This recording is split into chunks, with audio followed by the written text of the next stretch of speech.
Hello साथीहरू, हामीले गएको हप्ता हामीले हेरेका थियौँ किलोवाटबाट एम्पियरमा कसरी बदल्न सकिन्छ भनेर।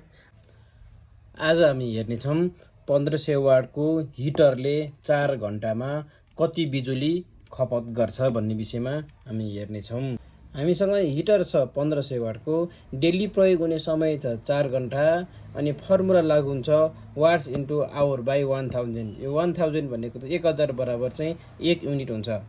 त्यसै गरिकन हामी यहाँ हेर्नेछौँ 1500 वाट इन्टु 4 घन्टा बाई 1000।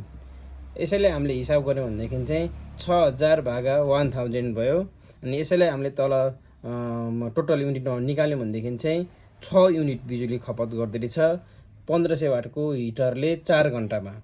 यसैले हामीले पैसामा कन्भर्ट गर्नु पर्यो भनेदेखि चाहिँ हजुरहरूकोतिर कति रुपियाँको दरले युनिटमा लागु हुन्छ त्यो तपाईँले राखेर हिसाब गर्न सक्नुहुन्छ। मैले 15 रुपियाँ राखेको छु।